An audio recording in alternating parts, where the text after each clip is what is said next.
sines, the law of cosines. Now, up until now, we have used the trig, actually, up until you started pre-calc, we have used the trig stuff specifically in right triangles. In fact, it's referred to as right triangle trig, that SOHCAHTOA. I needed to have a right triangle in order to use sine, cosine, and tangent. But every triangle in the world is not a right triangle. And so what if you're trying to solve or find the length of a side of a triangular plot and it's not a right triangle, aside from having to measure by hand the distance? We can use something called the law of sines and the law of cosines. So I'm going to always draw my triangle the same that we're going to be using as like what I refer to as our dummy triangle. And it's just a basic looking triangle that is not necessarily a right triangle.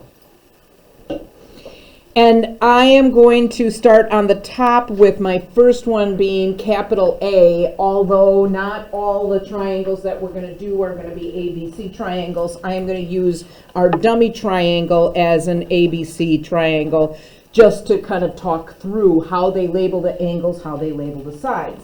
When you label a triangle, no matter what, whether it's right or not right, we label the vertices with capital letters, capital A, capital B, capital C. And then we will label the side opposite each angle. So my vertice A, the side opposite will be named its lowercase counterpart. So capital A for the vertex, lowercase a for the side opposite. And opposite capital B will have lowercase b. Opposite capital C will have lowercase c, although it's hard to tell lowercase c from uppercase C. I just make it a little smaller. And again, if this were a right triangle, I would have a right angle, and opposite that would be the hypotenuse. But when it comes to just any old triangle that isn't right, we don't have really special names other than I can talk about an opposite side and an adjacent side, but it's got to be opposite and adjacent to a specific angle, not necessarily our right angle. But the law of sines says, in any triangle, the sine of the angle compared to its side is proportionate for all angle side pairs. What that looks like is the sine of angle A to its side is proportionate to the sine of angle B to its side, which is proportionate to the sine of angle C to its side. If they are in the same triangle, they will all be proportionate to each other, meaning that as angle A grows, side A grows as well. As angle B grows, side B grows. As angle B shrinks, side B shrinks. Right? You remember that from geometry. The bigger the angle, the bigger the side. Okay? And so, again, if they are all in the same triangle, they are all proportionate. When I have a proportion, meaning I have two equivalent ratios, I can use a concept called cross products, and cross products is a topic that you used way back in the probably 5th grade. You started doing cross products, and so that's what we're going to be working with. Again, very calculator driven, and a little bit of algebra that we're solving for. But my requirements to use the law of sines is I need to know, or I need to be able to set up at least one pair of ratios with only one unknown. So I'm going to slide this up. We're going to draw a triangle, and I'll show you what that looks like. Again, my same old looking triangle. I don't get fancy. HPK, so I'll call the top HPK. I will label my sides accordingly. Across from capital H is little h. Across from capital P is little p. Across from capital K is little k. And then I will label the information that's given. This is just a dummy triangle, you guys remember. So don't worry about putting in the values. If I put in 99 degrees for angle P and you're like, well, wait a second, that's not an obtuse angle. It doesn't matter for what we're doing. I just need a placeholder, okay? So don't worry about trying to get the size of it right. Just fill it in and use the math information that we have. So angle H is 61. Angle P is 99. Across from H is 23, bless you. And I need to find P, that's my question mark. And again, I have an angle and its opposite side. An angle, and I'm looking for its opposite side. Nothing was said about K, and I don't care because I have enough here to set up one pair of ratios. So the sine of 61 over 23 is equal to the sine of 99 over the missing side P that I'm looking for. And again, I'm going to use that concept of cross products. Just work through your stuff first. Don't worry about the calculator until the very end. And so what I'm going to do is I'm going to multiply these diagonals here. That is 23 times the sine of 99 is equal to P times the sine of 61. And I always put the side in first. The side measure, the length of the side, and then the sine of the angle will go second. Otherwise, especially when I'm plugging it in, I'm going to end up with some funky stuff happening. Now I want to get P alone, so what that means is I take 23 times the sine of 99 and I divide it by the sine of 61, and that will get side P. All I did was algebra, and I know it's a little bit scary for some of us when we have like all this stuff in here. That's not like an X. It's okay. It still is an unknown or a value that I'm working with. So I'm going to take 23 times the sine of 99. I'm going to divide it by the sine of 61. When I plug it in my calculator, I do need to make sure that I am very careful about closing off parentheses that the calculator automatically will put in for you. So for example, when I plug this in, this is what I want to evaluate. I do 23 sine of 99. When I open the sine, when I put sine in there, it opens a parenthesis for me. I need to close that off. So I am going to end that parenthesis. If I don't, it's going to take the sine of everything else I plug in there. So I have to close that off, and then I'm going to divide it by the sine of 61, close that off, hit enter, and I get my side. It said round to the nearest tenth, so my side P is roughly to the nearest tenth, looks like it's roughly 26.0. I'll put my label on kilometers because that's what our measurement was.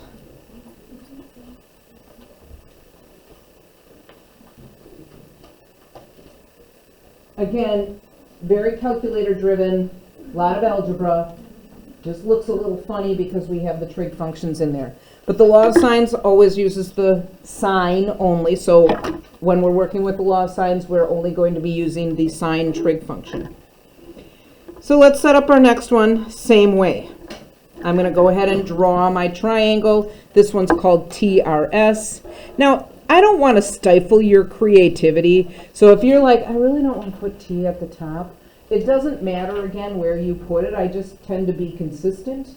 If it's TRS, I put the T at the top, the R, the S. And so you can put those letters anywhere. Just know that across from big T is little t, across from big R is little r, across from big S is little s. And on here, they tell me that angle S is 11 degrees, angle T is 54 degrees, and side S is 4, and I want to find T. And I just need to make sure that I have everything I need. I've got an angle and a side across. I've got an angle across from the side that I'm looking for. If I didn't have that, if it wanted me to find R, I might have to use the fact that all the angles in a triangle are 180 to find angle R so that I can set that up. And sometimes we do have a little bit of work that's necessary. But for starters, we're not going to go that deep into. So this is the sine of 11 over 4 is equal to the sine of 54 over t. And as I get better at it and more comfortable with it, I don't show all these steps. In fact, I usually just plug it in my calculator. 4 times the sine of 54, close that parenthesis off, divided by the sine of 11, plug, plug, plug, and I'll get my answers. There's not a whole lot of work to go. But in our notes, we'll show a little more work. So I'm going to do 4 times the sine of 54 equals t times the sine of 11. And so if I take 4 times the sine of 54 divided by the sine of 11, I will get t. Again, I can't stress it enough. Make sure you close that parenthesis. And I got about 17.0 this time.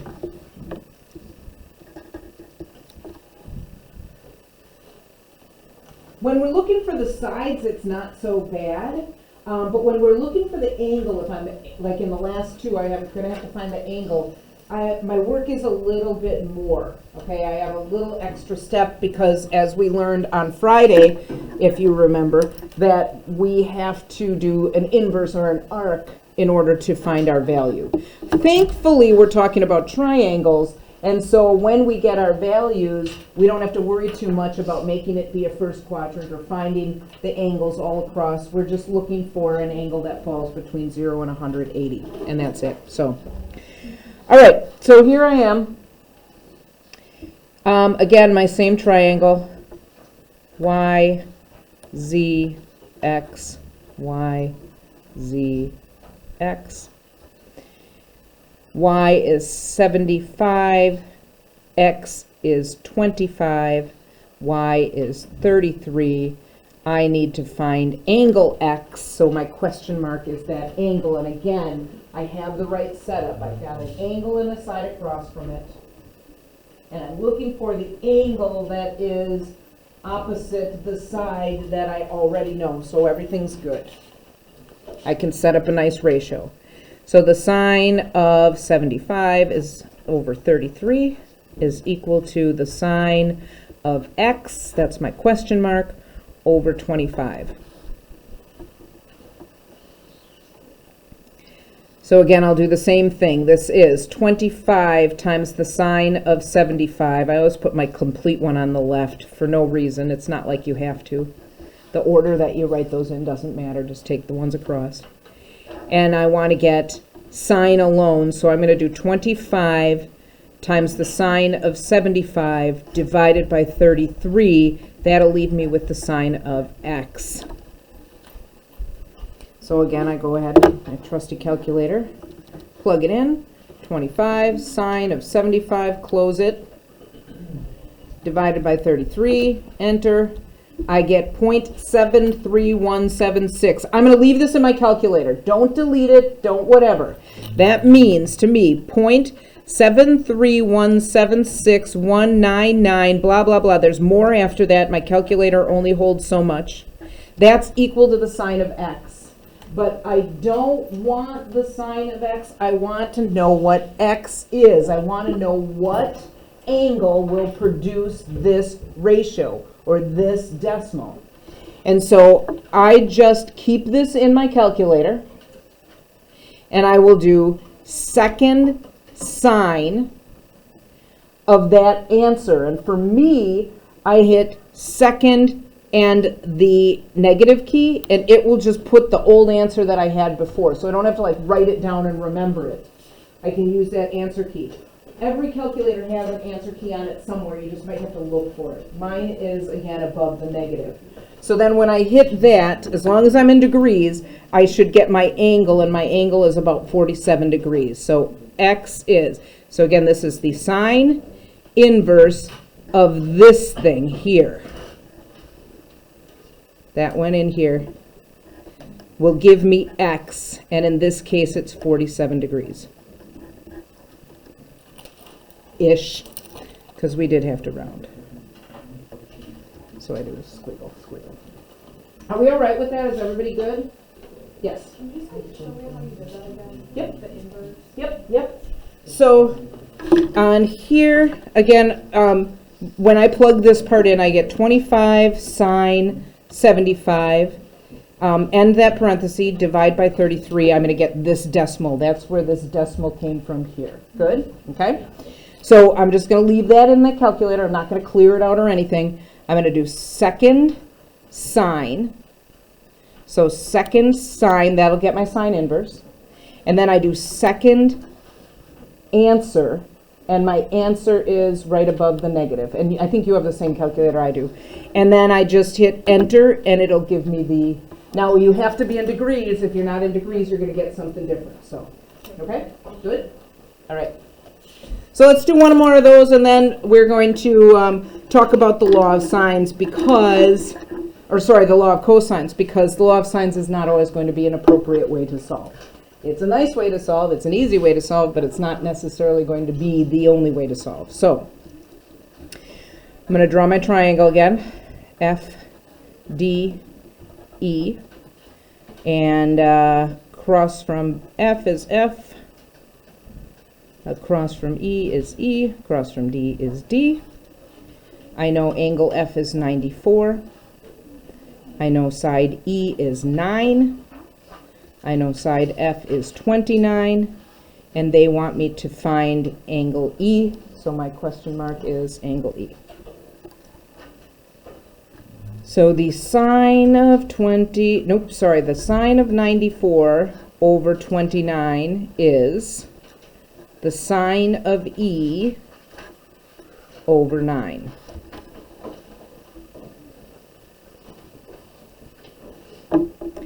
And 9 times the sine of 94 is equal to 29 times the sine of E. And so 9 times the sine of 94 divided by 29 will get me the sine of E. It doesn't get me E, it gets me the sine of E. So be careful on that. Pretty good giveaway that you didn't go far enough or you need to do another step is if you end up with a decimal answer. There are very few triangles that have an angle measure that is less than 1 degree, okay? So it's not that it can't happen, but very seldom does it happen. So we will plug this in, again, go through that same process. It is 9 sine 94, end my parenthesis, divide by 29. I hit equals, I get this decimal. That means that the sine of E is equal to 0.30958, blah, blah, blah, blah, blah. I want E, so leave it in my calculator. I do second sine, second answer, and I got about 18 degrees. Good? Any questions? Feel all right? Pretty okay? Okay. The law of sines of the two, law of sines and law of cosines, typically is the easier one. But again, we are not always able to use the law of sines because I need to be able to set up a proportion that has only one variable in it. If I set up in a proportion and it's got more than one variable in it, I'm not going to be able to use the law of sines, and then I'll have to see if I can use the law of cosines. So law of cosines is next. Like I said, the law of sines is ideal because it's a nice little proportion, but the law of cosines is doable too. It has the same triangle. I'm going to, again, go with A, B, and C, and this marker isn't good, so I'm getting rid of it.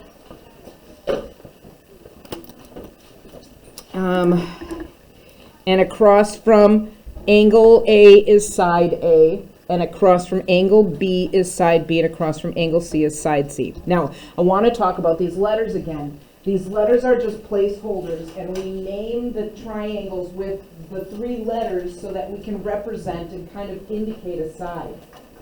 But it doesn't matter what they're called as much as it matters where they are. So when I start writing out the law of cosines, people freak out a little bit. They're like, ugh, I'm never going to remember that. Don't think of it about like the placement of the letters. Think of it about where these things are positioned, okay?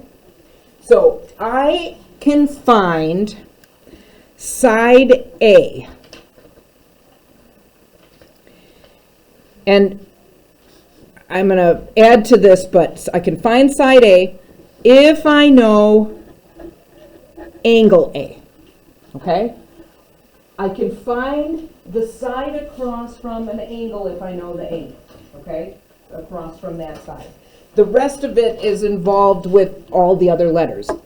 And so make sure that we make this squared. The formula is A squared is equal to B squared plus C squared minus 2AC times the cosine of A.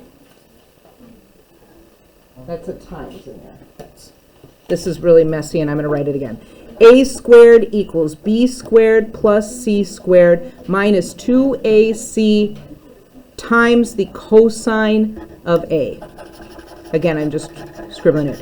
And I know it looks like a little overwhelming. The good news is you don't have to memorize these, just like in last chapter. You will get a sheet that has them on there.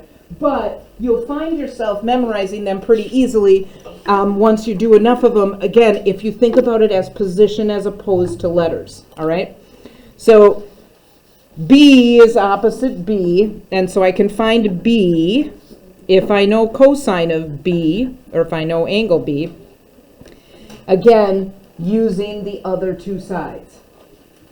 And so B squared is A squared plus C squared minus 2, oops, I wrote this wrong.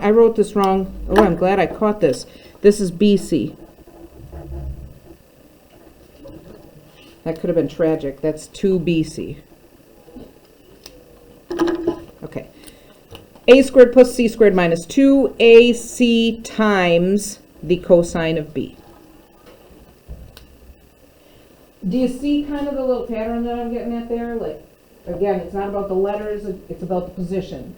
So I can find a side if I know the angle opposite of it and the other two sides.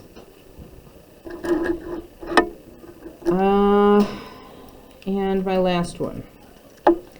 C squared is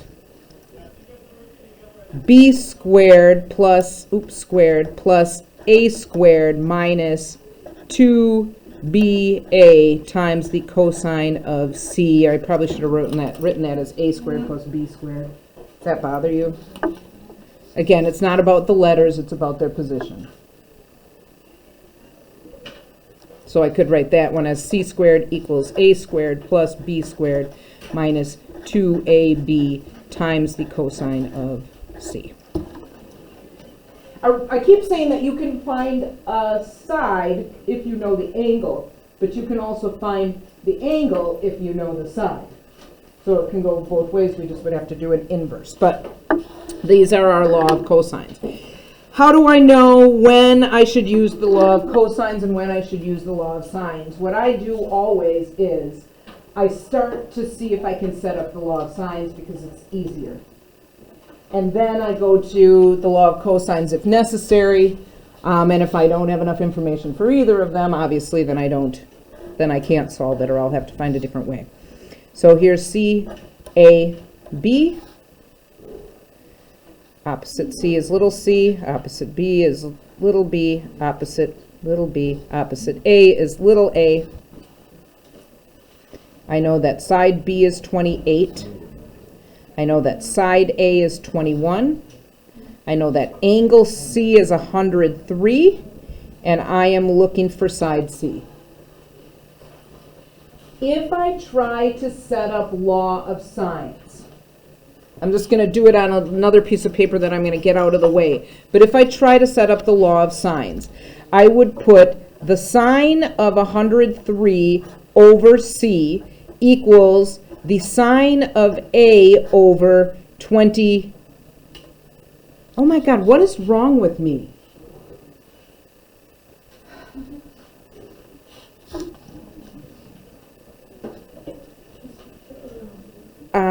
Just switch this A and, whew, I am sorry. I'm having some real issues today. I got a good amount of sleep last night. I didn't work all weekend. I do not know what's wrong. I am definitely having some issues. But the sign of A over 21, I can't use this because I have an unknown C and I have an unknown A. Why don't you guys yell at me, like throw things at me or something? Say, stop. Stop. Okay, so I can't use the law of signs here. If I do it the other way, sine of 103 over C, and I focus on angle B, that would be the sine of B over 28. And again, I fall into the same boat. I can't use it because I have two unknowns. And if I have two unknowns, then I need some more information to work with that. So this is where I will go ahead and use the law of cosines. And again, the angle that I know is C. I'm trying to find side C. So side C goes over here on the far left. And the cosine of angle C will go over here on the far right.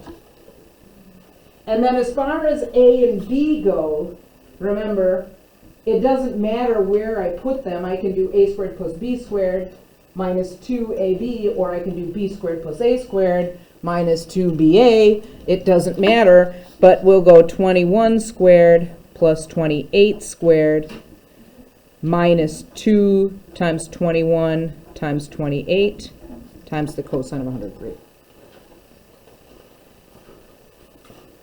Now, I keep saying that the cosine is a little bit more complicated, and it kind of is, except for once we get here, once we get our setup, I can just plug the whole thing in my calculator. I don't need to find it in pieces. Our calculators are very helpful that way. So I can just take this whole thing, oops, trying to slide it over so we can see everything, and I do 21 squared plus 28 squared minus 2 times 21 times 28 times the cosine of 103. I'll close my parenthesis and I'll get my answer. I got 148, nope, 1,489.54. That's C squared is 1489.54244, blah, blah, blah, blah, blah. My calculator only gave me that much, but I know there's a whole lot more after it. I don't want C squared, I want C. So what I'm going to do is I'm going to take the square root of both of these and then get my rough estimate for C. So again, I keep this in the calculator. I do second square root, and my square root is above my squared for me. If yours is maybe someplace else, but second square root, and then I will do second answer, and it'll put that last answer in for me, and it just says answer. I don't get to see it, but it puts that last answer in, that big long one that I didn't have, and then I hit enter, and it'll give me my value. This is roughly 38.6, and it is kilometers. Going to the nearest tenth again. So, like I said again, very calculator driven. Number 6 is kind of the same. I think it's almost exactly the same. The only thing that changed are our letters. So I have X, I have Y, I have Z. Did everybody get 38.6? Are we okay with that? Okay, I just heard talking and I thought maybe somebody was like, what is she doing again? I don't know. Okay. And then again, side Z, side Y, and side X. They give me side Y. They give me side Z. They give me angle X, and I'm looking for side X. So try as you might, law of sines is not going to work. This is a perfect layout for law of cosines. What makes it even nicer is that I'm just looking for the side opposite this angle, so I can just use the basic x squared here, and over on the other side it'll be cosine of 17. They're far away from each other in the triangle. They're far away from each other in the equation. And then the other two doesn't matter. 18 squared plus 28 squared minus 2 times 18 times 28. I needed to make sure that I actually put these in the right spot this time. Whew. And again, once I'm there, I just plug it in.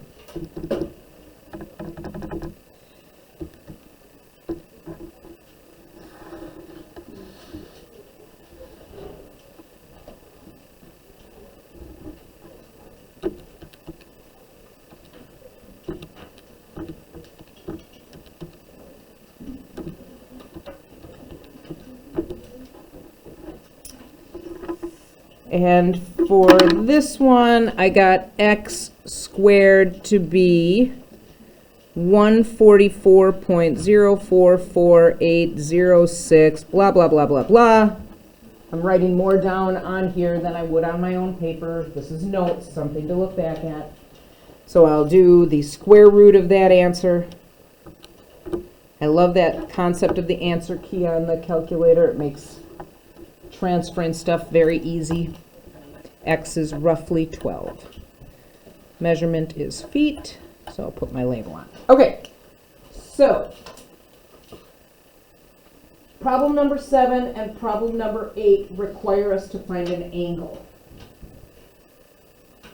And so we are going to have to do a little bit more work because we're going to have to do the inverse cosine in order to get back to the angle. So I'm still going to draw my triangle the same way. I'm still going to do my setup the same way. So I have F, D, E. Across from F is side F, and that's 12. Across from E is side E, and that's 19. Across from D is side D, and that's 27. I'm looking for angle E. It is important, again, not as much about the letters as it is about the position. Because I'm looking for angle E, side E is the one that's got to be the furthest away. That's the one that's going to be in the front of this. So side E is 19 squared. The cosine of angle E will be at the far end. Then I can use the other two sides to fill in the rest of this. So 27 and 12, doesn't matter the order. 12 squared plus 27 squared minus 2 times 12 times 27. And when finding the angle, it is not as easy as just plugging it all in. I have to do this in pieces because I have to follow algebra. So I'm going to figure out what 19 squared is, and you can come up with some shortcuts on your own. And I'm going to figure out what 12 squared plus 27 squared is. And I got 873 for that. And then I'm going to figure out what 2 times 12 times 27 is. And I got 648 for that times the cosine of E. Okay, so I did those pieces. I figured out in these chunks. The 19 squared by itself, the 12 squared plus 27 squared, and then the minus this part. Now, when I am solving this, our first instinct is to do this subtraction. Like it jumps out at us and says, subtract me, subtract me. But we can't, because if you think about, and way back, like if you put this in your brain, here's your little think bubble, back when you're solving equations, if I have 14 equals 7 minus 3x, have you ever taken 7 minus 3 and then solved it that way? No. You have to remove things from the variable. That means I have to minus the 7 first, and then divide the negative 3 out. And then get my answer, and this one's not pretty, and it doesn't matter. The one we get isn't going to be pretty either. So I have to follow the same steps. I think about this as my, again, this is like my variable. This is like my x. So in my brain, this is 361 equals 873 minus 648x. And so to solve this, I'm going to subtract the 873.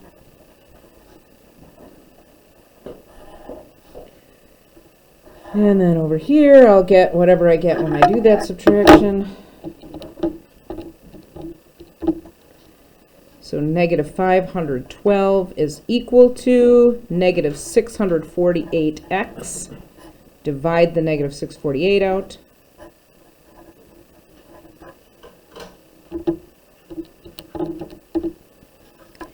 And I get 0.790123 blah, blah, blah for x. But I'm not solving for x. I'm actually solving for the cosine of e. So I'll go ahead and put the cosine of e back in here.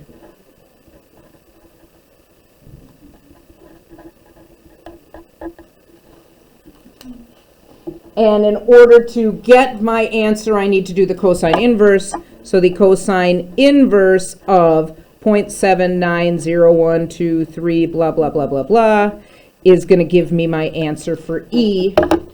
I leave it in the calculator. I do second cosine, second answer, enter, and it looks like we got about 37.8.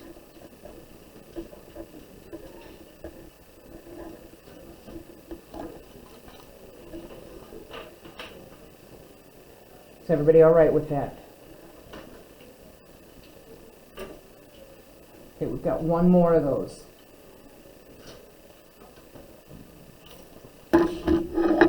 One more where it's finding the angle, and then you guys are free to try on your own.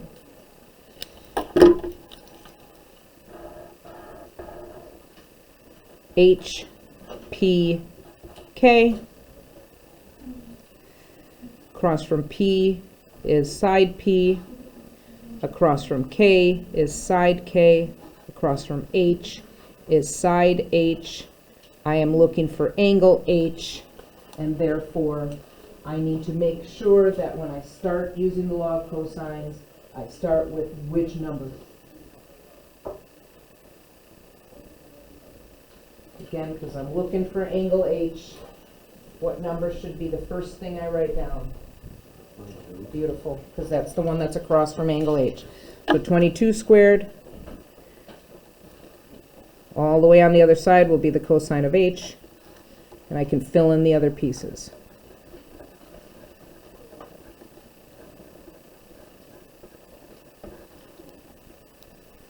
And then again, I do this in chunks. I'm going to underline the chunks that I'm going to do this in, and it might be helpful to underline the chunks in your notes that you do this in. Because again, this is one of those things where I say it, and people still forget. Because our first instinct, again, is to just go ahead and subtract. 22 squared.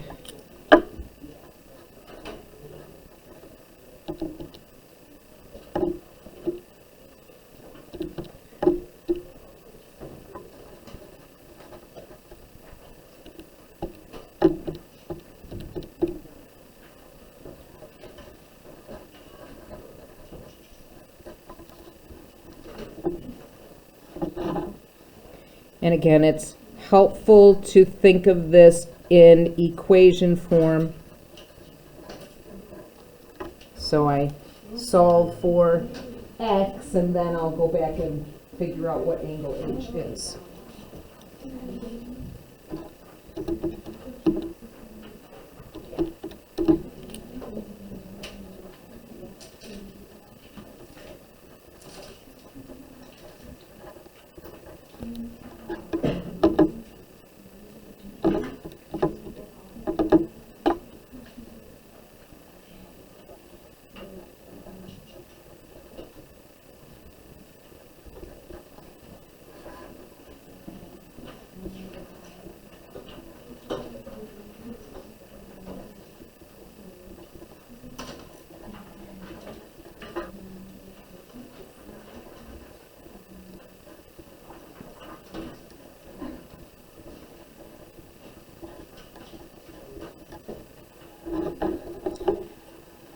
And of course, again, when you're doing this, you do not have to show all the steps that I showed. I just went through and I solved the equation.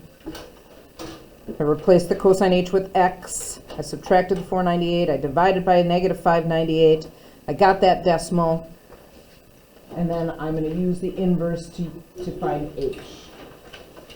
So second cosine, second answer, plug that in. I got 69 here. So h is roughly 69 degrees.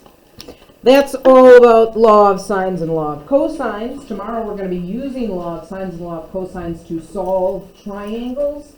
Again, it's another topic that you did in Algebra 2. However, you did it with only right triangles. We're going to be working with other triangles. The problem is that sometimes there's more than one triangle for a given situation. So we'll just kind of, oh, not tomorrow, I mean Wednesday. Just kind of giving you like the little teaser. I'm sure you're excited about it, right? All right.